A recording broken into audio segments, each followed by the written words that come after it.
Saan kayo nag-umpisang maging DE, sir? Saan lugar? Diyan lang po sa Bulacan, Your Honor. Sa Bulacan. But before that, you were in Nueva Ecija. Tama po ba, sir? I was Assistant District Engineer in Nueva Ecija, I think. Anong taon po kayo nasa Bulacan, sir, if you can still recall? 2019, Your Honor. 2019 up to bago po kayo nalipat ng bagong assignment. Tama po ba, sir? Yes, Your Honor. So, 2019 up to 2025. Early Yes, Your Honor. Tama po. Ito po ba do you recognize this special order, sir? Ito po ba yung special order designating you sa iyong assignment po sa Bulacan? Pwede pong pa-flash yung special order.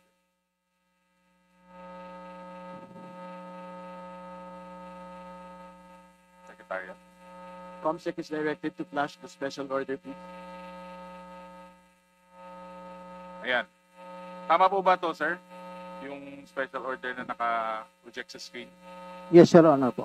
So, you started in Bulacan during the previous administration po.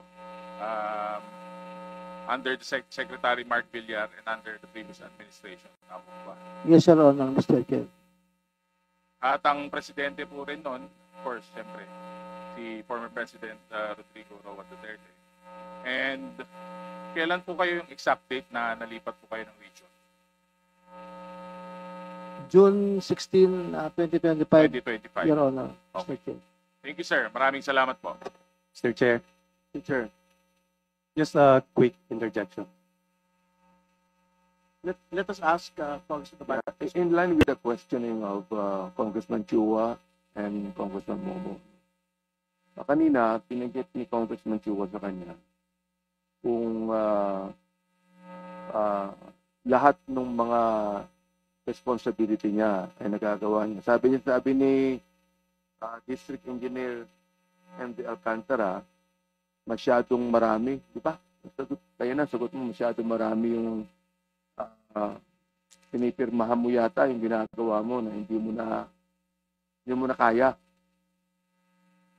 Ano ba yung pagkakasagot mo? Hindi po, marami lang pong dumadating na papel po sa Maraming dumarating na papel sa'yo Your Honor. na yung iba ay hindi mo na talaga pinag-aaralan. Pinag-aaralan lang po, but sabi ko nga po, Your Honor, I base my signature on the reports and signature. Kanina, binanggit mo rin na District Engineer Alcantara na yun ang kakulangan mo. Ano yung kakulangan mo? Paliwanag mo nga sa amin, ano yung kakulangan mo? Ang binabanggit ko pong kakulangan ko, ay yung kakulangan kong puntahan po yung project dahil nag-rely lang po ako dun sa mga nakapirma pong mga tauhan ko. Hindi lang kakulangan niya, malaking kakulangan yan. Hindi mo napupuntahan. Sapagkat mandato mo rin na-monitor yan tama? Yes, Your Honor. Hindi mo napupuntahan dahil may tiwala ka, correct? Yes, Your Honor. Tignan nyo Ayan.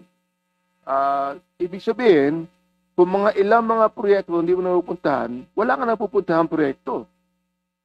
Binanggit po kanina, meron naman po akong napupuntahan. Kanina, binanggit yung mga proyekto mo na hindi pa tapos Ibig sabihin, lahat ng mga proyektong sinabi ng ating Pangulo na hindi pa sinimulan pero nakalagay completed na, hindi pa tapos pero nakalagay completed na, kasalanan yan ng District Engineer. Tama ba ako? Mali. Yes, Your Honor. Yun pala naman dapat talaga kasuhan ka. Tama? Tama ba ako mali? Yes, Your Honor. Yun. Ngayon, teka, ikaw pa, sabi dito, you rose from the ranks, di ba? Yes, Your Honor. Kailan ka nagsimula sa DPWH? 1994 po, Your Honor. 1994. Kailan ka naging district engineer? 2019, Your Honor. 2019 ka naging district engineer. Yes, Your Honor. Sino ang nag-assign sa iyo to be a district engineer? The former Secretary Mark Villar, Your Honor. Secretary Mark Villar. Yes, Your Honor. Ano bang ibig sabihin nun? Malakas ka ba kay Secretary Mark Villar o ikaw lamang ay tamang tao na ilagay dyan? Nag-apply lang po ako, Your Honor, that time. Nag-apply ka. Yes,